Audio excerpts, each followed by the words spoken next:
I know you told your friend you're not okay, and tell me what's wrong and why you never said you felt that way. And guess you're trying to stay strong and fake a smile until I look away.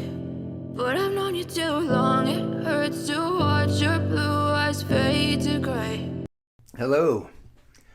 This is a video that I've been planning on doing for years and years, but I've just never gotten around to it until now, but I think it's way past time.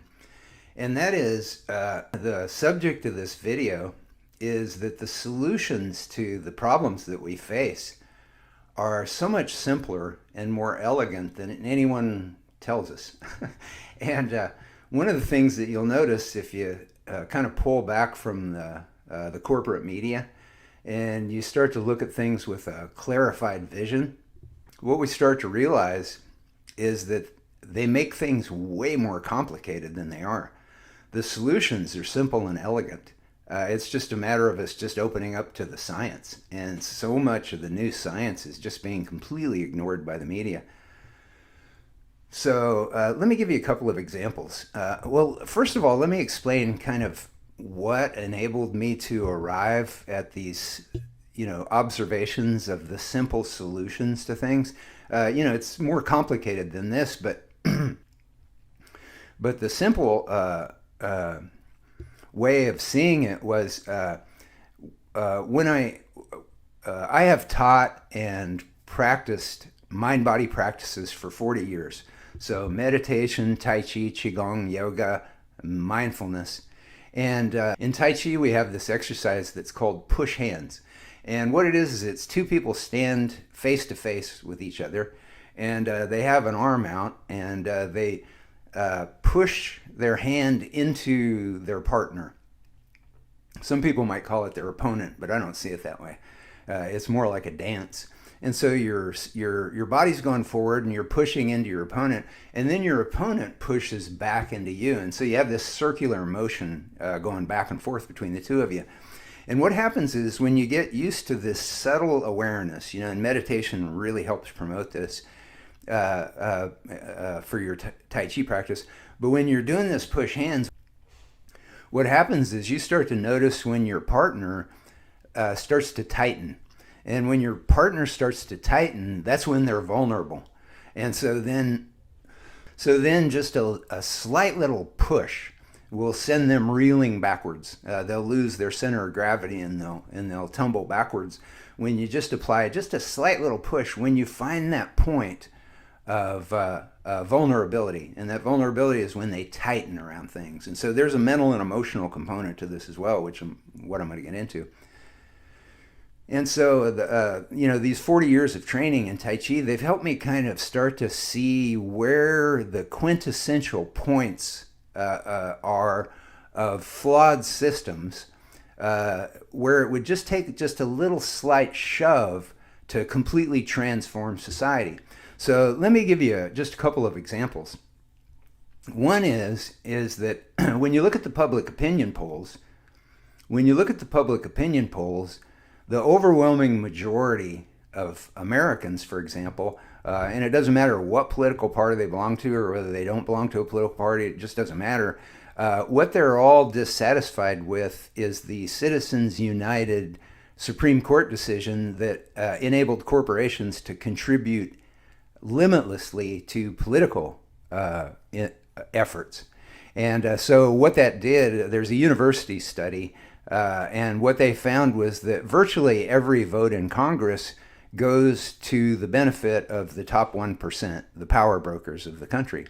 And as far as the mass public, the needs and desires of the mass public are virtually ignored. And so we got this huge problem, okay, with our distorted political system. So what's the simple, elegant solution to this? Well, there's two things. One is that you have publicly financed elections. So what that means is there's no contribution money coming in from any interests that would benefit one candidate over the other. Every candidate would have the same ability to reach the public. So what this would do is it would enable the competition of ideas to flourish, because you'd be voting based on candidates' ideas. So you'd have to get a certain number of people to endorse or sign up to support your campaign. And so if you arrive at that threshold, then you get to be on the ballot, and then you qualify for the public funding. And so once you take all that money out of politics, which is what the vast majority of people want, then the candidates are no longer indebted to whoever they have to go to get elected, because I think it takes $2 million to get elected to the U.S. Congress approximately. It takes about $6 million to get elected to the U.S. Senate. If you don't have $2 million or $6 million, you might as well forget it. That's the way the system works right now. But if we have publicly financed elections, then what happens is the politicians are able to follow their own conscience, and also to follow the public's needs and desires. And so this would solve all those problems. Now, another thing that would solve this is, because one of the things that happens is there's very compassionate solutions to society that when you look at the public opinion polls, the majority of people support. They're for compassionate solutions. But we're not getting those compassionate solutions because, again, the political system's so tangled up in vested interests and big money politics and all that kind of stuff. So the other side of this elegant, simple solution is you have national referendums, and then what happens is the mass public votes on the big issues. So the mass public votes whether we go to war, for example, or the mass public votes on whether we forgive student debt, or the mass public votes on whether we have, like a Medicare for all system, so that every human being in the country has access to, health care. And all these things save huge amounts of money. For example, Medicare for all would save the United States, about $300 billion a year, every year, year after year. Plus, everybody would be completely covered by healthcare, dental, vision, and everything. And so, if you can save money and you can give people better care, then that's what you want to do. Now, another example is the case of homelessness. Most people are very concerned, very compassionate about the homeless.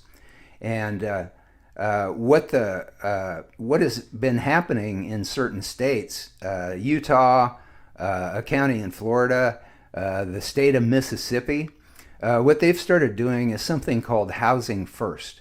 And so instead of insisting that a homeless person get their act together, get off the booze or whatever, and then they can qualify for housing, they turn that all on its head, and they give them safe housing where they can get in out of the cold, out of the rain, and they can get a good night's sleep. And then they start to help them work out their problems, with counseling or whatever. And what these states and also other countries have started doing this as well. What they find is that they save somewhere between $12,000 and $21,000 per homeless person that they take off the streets, because they're saving all that money in police and courts and emergency rooms and all these different costs that the public incurs with homeless people. And so if we can save between $12,000 and $21,000 then per homeless person, then why do we have homeless people? we would be wanting to save all that money. But our minds, get stuck in complicated paradigms, because that's how the media spins everything. And so, for example, I was telling a friend of mine who I know is very compassionate and, doesn't like having homeless people everywhere, that are suffering on the streets. I was explaining to that person that the data shows we could save between $12,000 and $21,000 per homeless person by taking them off the streets. And I said, and it's not happening in California or New York, it's happening in Mississippi. And my friend, because he was so stewed in the complications that the media spins in our minds, he said, yeah, but it's more complicated for California and New York. They're larger. And I said, what that means is they would save even more money. If they have a larger homeless population, then they would save, between $12,000 and $21,000 times, however many hundreds of thousands of homeless people they have in their state. So they would be saving even more money than Mississippi or Utah.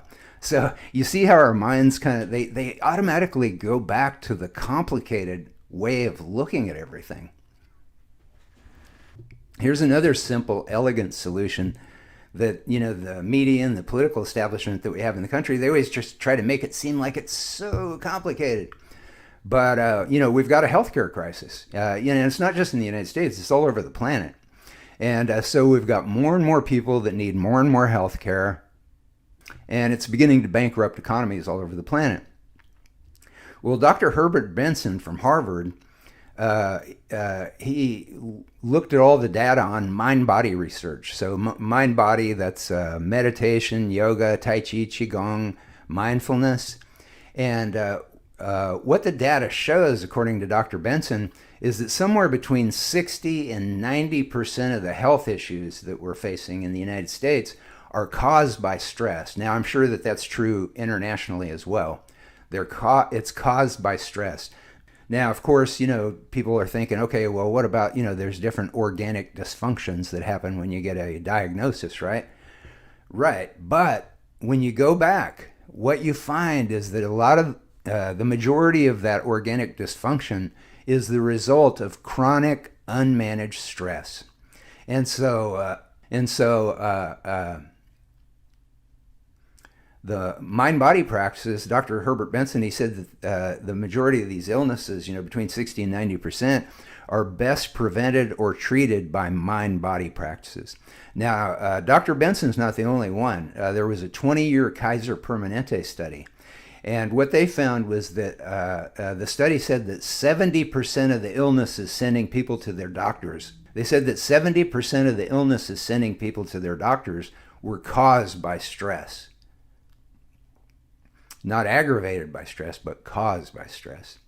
And I was so amazed when I saw that data because, I had been suspecting that all along because I teach mind-body practices in hospitals and corporations and so forth. And so I knew that a lot of health issues that people have were alleviated by the mind-body practices. And so I called Kaiser and I talked to a Dr. David Sobel at Kaiser who was familiar with the study. And I asked him, I said, is this true? I said, did this 20-year study show that 70% of the illnesses sending people to your doctors are caused by stress? And he said, actually, depending on how you looked at that data, it could go as high as 85%. So what are we talking about here? We're talking about saving trillions of dollars by spreading mind-body practices throughout the planet. And so as we were compiling all this science on mind-body and on the healthcare crisis and these different issues, what we realized was that if we get mind-body education into public education around the world, it'll save the world trillions of saved healthcare costs year after year. So not just once, but every year it would save trillions and trillions of dollars.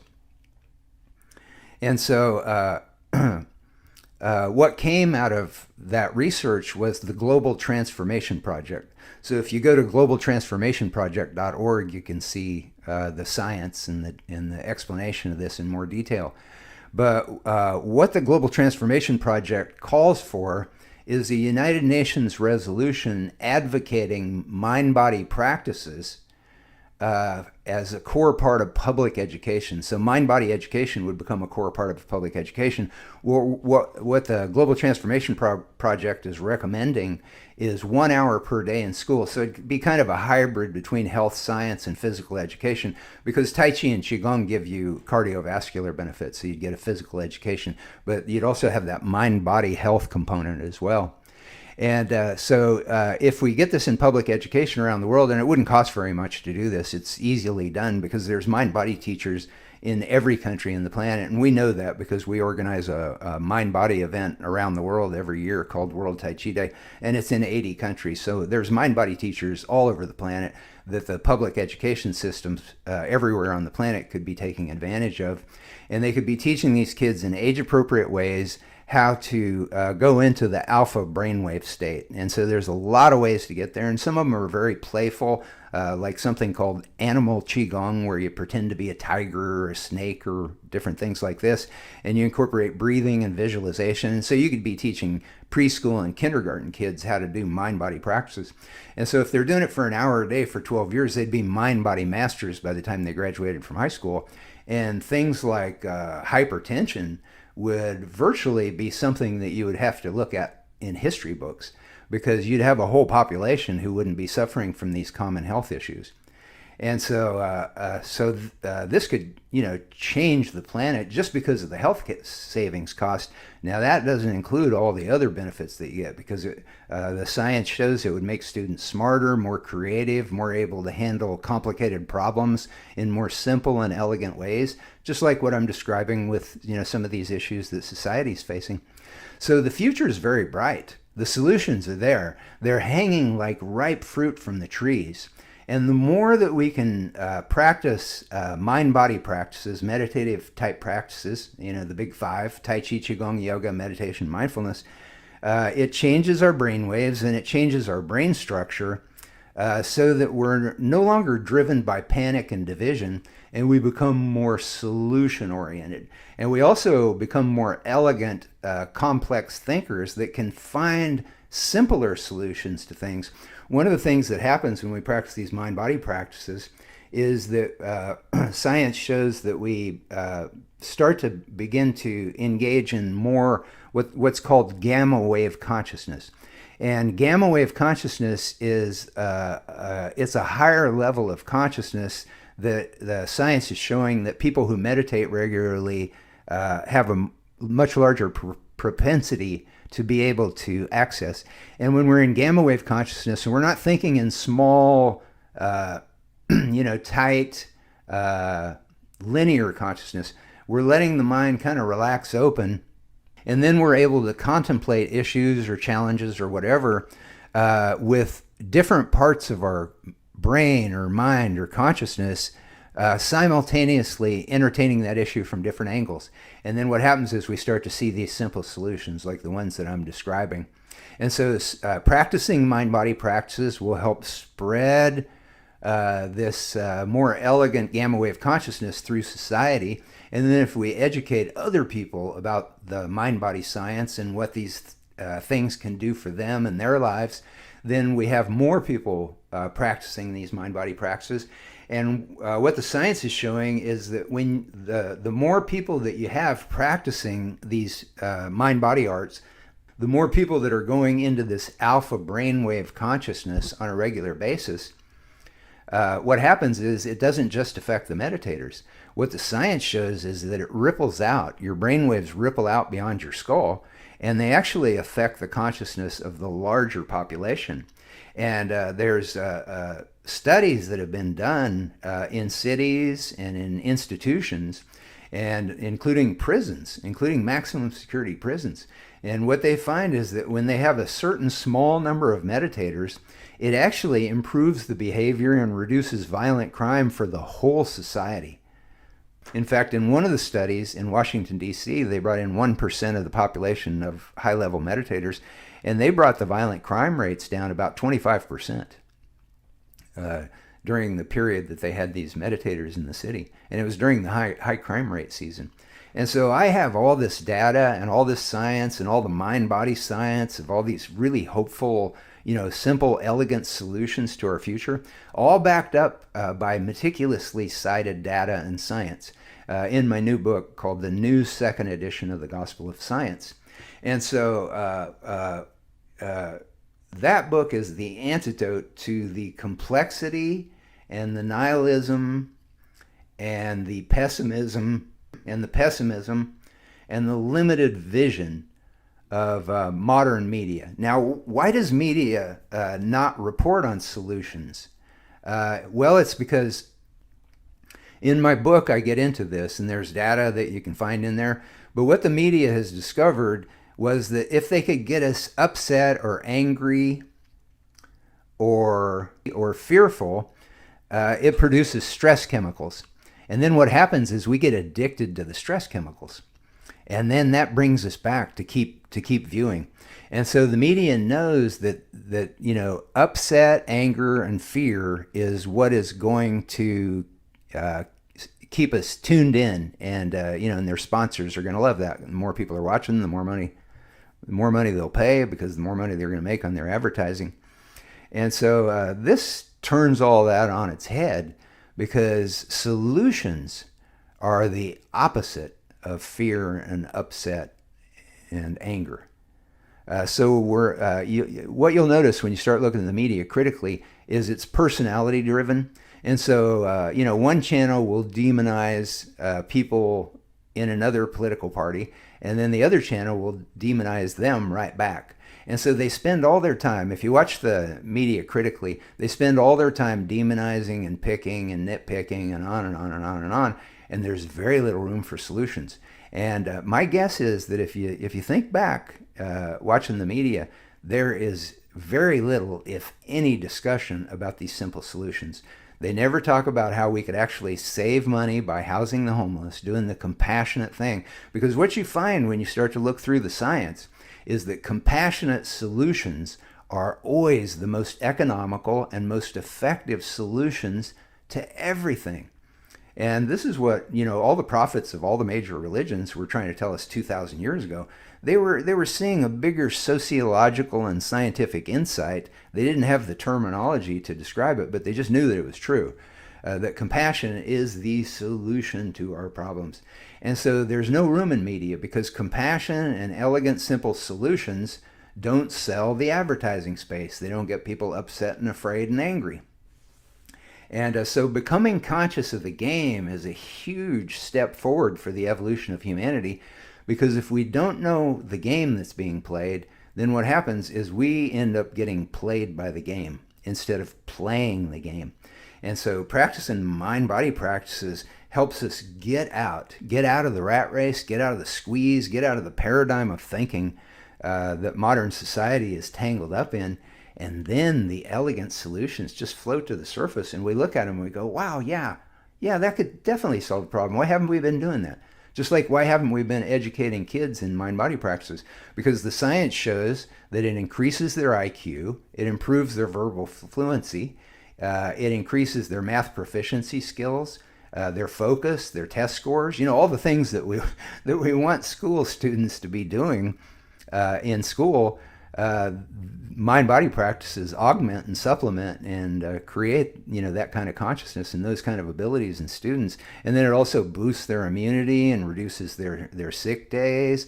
It reduces bullying. It increases the empathy and compassion parts of their brain. So as we're teaching students all over the planet how to do mind-body things, when we're training students all over the world in mind-body education, what would be happening, one of the things that would be happening, which is kind of a side effect of all the other benefits, is that the empathy and compassion parts of their brains would be getting larger.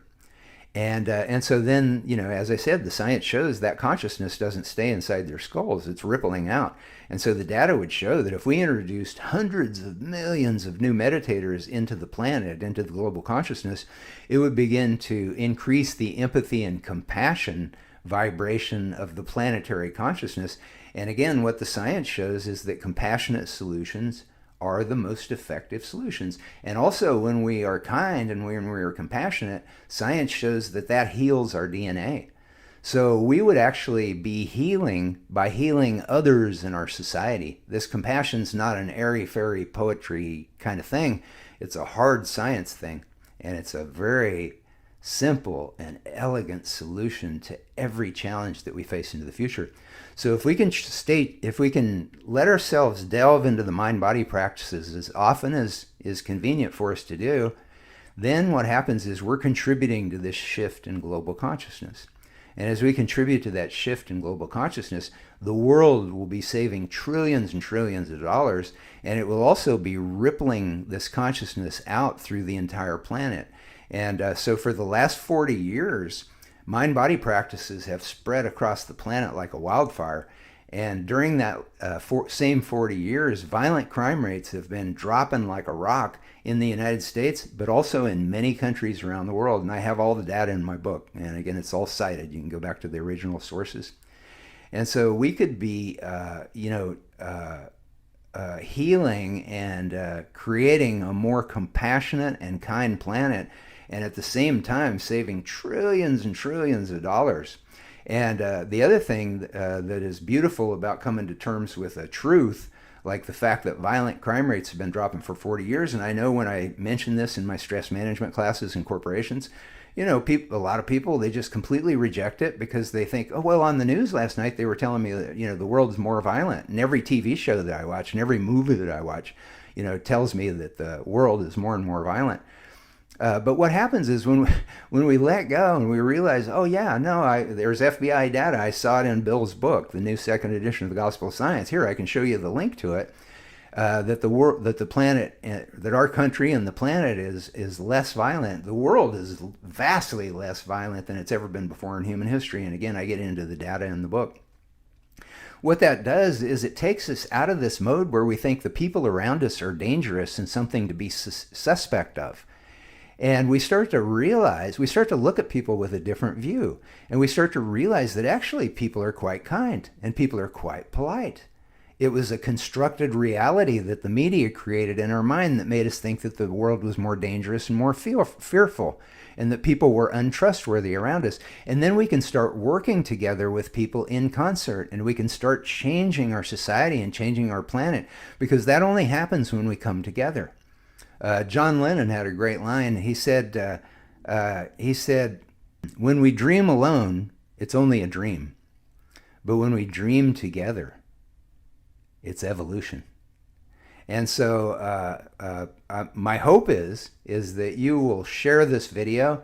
Also subscribe to our channel, Bill Douglas Gospel of Science channel on YouTube, and so that you can be exposed to this kind of information, this paradigm shifting information, and then share it with other people and post these videos and the link. Also globaltransformationproject.org, sharing that science with people. And also there's a petition at globaltransformationproject.org that you can sign to add your name to our petition for advocating a United Nations resolution for mind-body education and public education worldwide. Now, some people, because the media makes everything seem so complicated and so difficult that you can't ever do anything, a lot of people's minds would automatically go, well, how are you going to get that through the United Nations? Well, actually, there's a precedent for it. I think it was in 2015, the United Nations voted on a resolution to create an International Day of Yoga.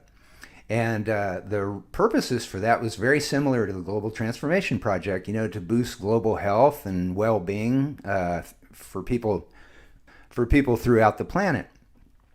And what's interesting is that United Nations resolution for an International Day of Yoga, it had more co-sponsors than any resolution had ever had before. 177 co-sponsoring nations introduced that resolution for the International Day of Yoga. So it's not pie in the sky for us to work towards a United Nations resolution for mind-body education becoming a core part of public education worldwide. And, it wouldn't be mandatory. No country, no school, no student would have to do it. In fact, in the recommendation to the United Nations, we suggest that it's not mandatory. that any child in school that wants to opt out of it, or their parents want to opt them out of it, they're more than welcome to do that. They could have a study hall, or they could have some alternative thing for them to do, maybe like a PE course or something like that. Because mind-body stuff only works if it's your idea, if you want to be there. But this stuff is really fun. And kids resonate to it. I have 3 grandkids, and they resonate to this stuff. It doesn't take any convincing to teach them how to do these things. They liked it. It's like fun. It's like play. Teaching them how to breathe and move and feel and all these things. They like it. So it's very doable. And the idea that this can't be done is it's just another example of how the media has gotten us in this consciousness state where we think everything's too complicated, everything's impossible. And there was a huge study that was done, and what it found was that it was done over a period of like 20 years in thousands of people, and what they found was that people's vision of their future was the biggest determinant of their health and their future well-being. So if they saw the future as apocalyptic and horrible, it tended to turn out that way. But for the people that saw a larger, more hopeful vision of their future, it tended to turn out that way. So I make a lot of videos that bring up this media situation because it's giving us a very dismal, very constipated, very limited view, a fear-based view of the future. And the data just doesn't support that. And so we can all become part of a consciousness revolution.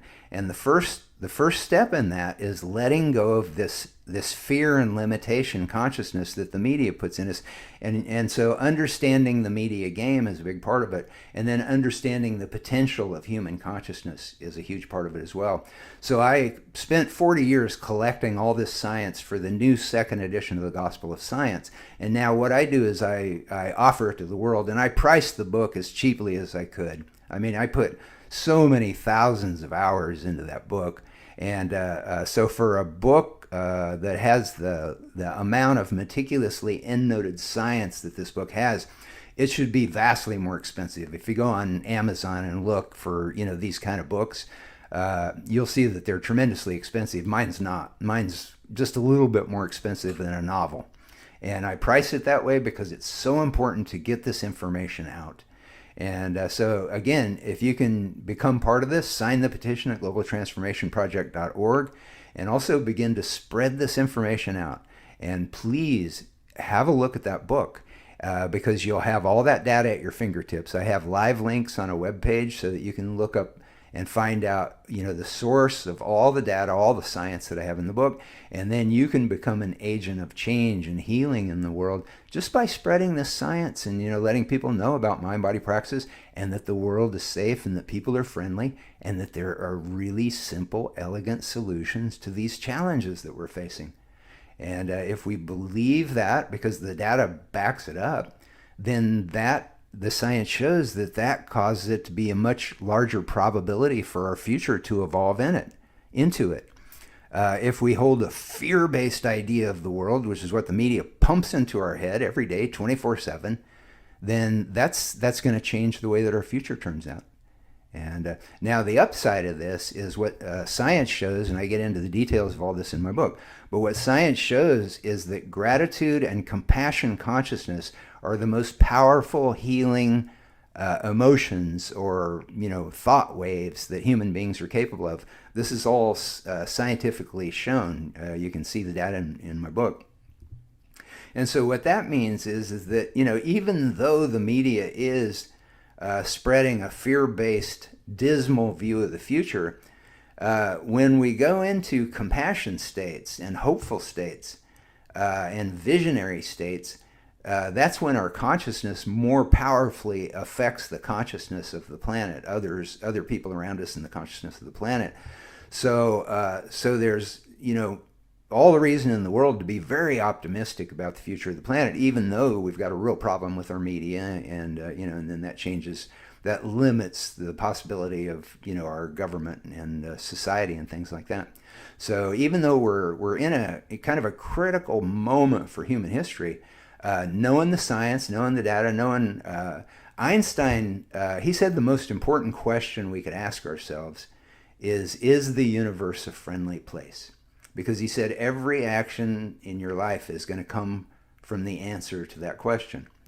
Now, Einstein did see the universe as a friendly place, and that was the point of his question, was to cajole us towards that. And all the data proves what that view, that the universe is a friendly place. And knowing that and spreading that concept out into the world actually changes the physical world. It changes other people's consciousness. It changes the consciousness of the planet. And it can lead us towards this possibility that is so huge and so beautiful that really we can't even really wrap our heads around it in our current state of consciousness. It'll have to unfold as we let go of our grip on fear and division and separation and lack of hope. And we open up to this other consciousness, this lighter, more open, meditative type consciousness that can start to permeate out into our lives. And one of the things that these mind-body practices do is they help us become more mindful of just the beauty of our existence and the beauty of our planet. And so we can never hate or accuse our country or our planet into becoming a more loving place. But what the science shows is that we can love our lives and we can love this planet. We can love this planet into becoming a more loving place. And this is all science, but you're not going to hear about it on TV. You're not going to read it in the corporate newspapers. You're not going to read about it in the corporate magazines. They all have another agenda, and it's all profit driven. So these huge, big solutions don't cost very much money. They don't make anybody billions of dollars. So people don't hear about all this science. But you have heard a little bit of it here, and you would be completely immersed in it if you read the new second edition of the Gospel of Science. And then if you encourage people to go to the library and read that science, we would be changing the planet in really profound ways. And this is all science-based. So anyway, let's just have a little meditation here so that we can just enjoy this experience of our existence just by letting our eyes close easily and naturally. Every breath, letting the shoulders relax down and away from the neck. Letting every cell of our being just let go of its grip on things. And as we breathe and let go of our grip on ourselves again and again, there's more and more space for this lightness, this silken, radiant effortlessness that permeates the entire universe. And we're being soothed and nurtured in this and held dearly. Every muscle, every organ, every atom, every field of every atom of our being just sighing and softening and lightening up on itself. Nice full breath. Feel that breath filling from the abdomen all the way up into the airy fibers of the lungs. And on those sighing exhales, as the shoulders relax down and away from the neck, everything that we are, just letting go of everything that we've held onto. Letting go of any plans that we have.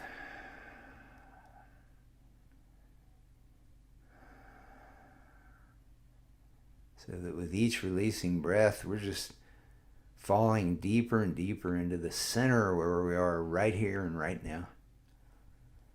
And as we fill with those breaths, it's like we're infused with a lightness, a silken effortlessness. We don't make it happen, it just happens. And then on those sighing exhales, it's like we become this nebulous, undefined radiance, effortlessness, just drifting. Letting the center of the brain just sigh, because the brain is just an energy field. So we let, in the pineal gland, the center of the brain, we can just let that energy field of the mind and the brain just sigh. And drift, knowing it's safe to let go, to lose ourselves. Down through the sides and the back of the head, the base of the skull begins to let go. So as that energy field that we call the back of the head or the base of the skull or the old brain, as it sighs and lets go, all that panic and fear stuff that we squeeze back there surrenders into the safety of this opening lightness. And the spine and spinal fluid lifting and lighting our sensory awareness, being soothed and coated, all those miles and miles of nerves, by that lightness. And our solar plexus and the upper abdomen, we just let that nerve bundle just sag as it sighs.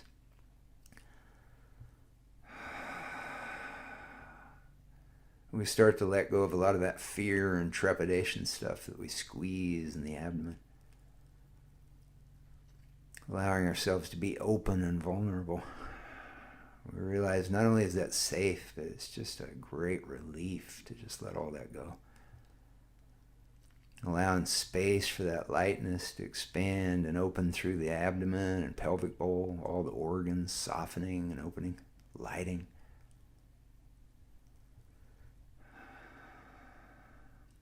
Nice full breaths, loosening, stretching, yawning, anytime you feel like it. And now the heart and the lungs as they lift and light.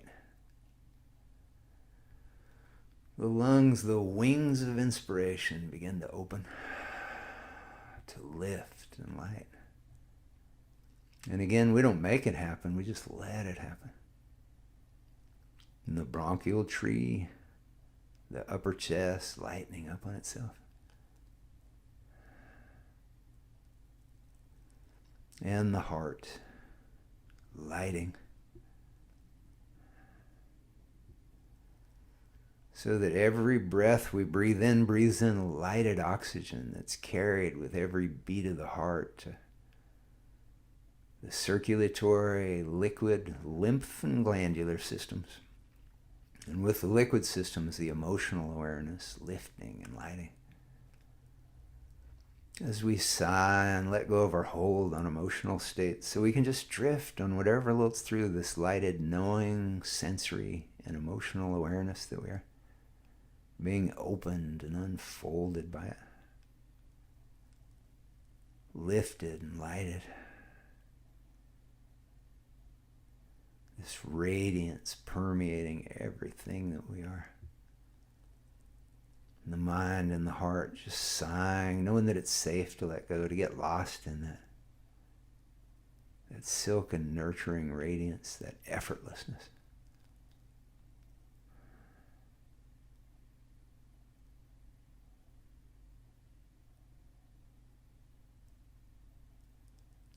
Good, and we can continue floating in this, even as when the time feels right, we can begin a very gradual, soft focusing on the floor or whatever. But there's no rush. Just letting the waves drift us back in their own time. Enjoying the transition. So that even as we do start to become visual, not really fixing or focusing on anything, but continuing to open to this field lightness that we are. This safety. This pure, radiant consciousness.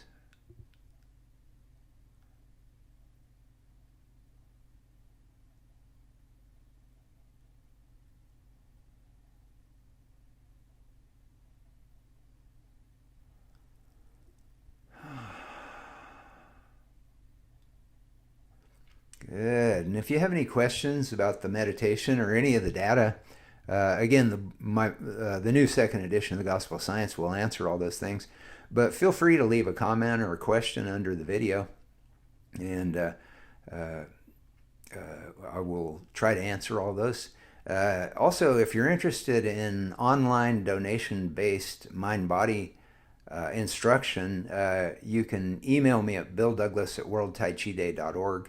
And in the future, I'll be doing weekly mind-body courses just to kind of help everybody get through some of the stress that we're going through at this interesting time in human evolution.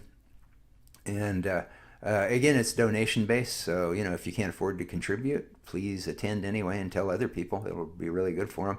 And I teach in hospitals and corporations, and I've taught there for 30 years, and I've just seen people just have really amazing, health benefits from it. And a lot of them were, health professionals, doctors, surgeons, pharmacologists, ER physicians, you name it. They've been amazed at the being able to get off medications, losing chronic pain conditions, and things like this. And in fact, I had a pharmacologist and a surgeon that were in my Tai Chi and meditation class, and they actually forced their general practitioner to write them a prescription for Tai Chi, because they'd both been able to get off Tai Chi and meditation, because they'd both been able to get off their hypertension meds that they've been on for years, just after a few weeks practicing these things. And so they wanted their doctor to write them a prescription so that they'd be able to turn it into their insurance company and get their insurance company to pay for their mind-body courses. And it's not just me. I mean, there's mind-body teachers all over the planet that are changing people's, helping people change their lives through sharing what's helped them change their life. And so there's an ocean of possibility out there to enjoy in mind-body practices, and you can experiment and try different things. But I have a lot of things on my Bill Douglas Gospel of Science YouTube channel, where I've been posting things there for about 20 years. And so there's a lot of tutorials and information there that you can enjoy. It's all free. And again, you can email me at billdouglas@worldtaichiday.org with online donation-based mind-body classes in the subject line, and then I won't miss it if you email me. And you can email me any questions that you might have or anything like that. But if you do have a lot of questions, I really hope that you'll have a look at the new second edition of the Gospel of Science. The library should have it, because that will answer a lot of the questions that you might ask me, and then it'll also spur other questions that you can then feel free to ask me. So I look forward to talking to you, and also I look forward to sharing the healing consciousness waves that you will be creating every time you meditate, every time you practice yoga, qigong, tai chi, mindfulness. And those waves will ripple out, and it'll make my life better, it'll make our lives better, it'll make my children's lives better, and our grandchildren's lives better. And the science proves all this, and you'll see it when you look at the new second edition of the Gospel of Science. So have a really great day. I know you told your friend you're not okay, and tell me what's wrong and why you never said you felt that way. And guess you're trying to stay strong and fake a smile until I look away. But I've known you too long, it hurts to watch your blue eyes fade to gray.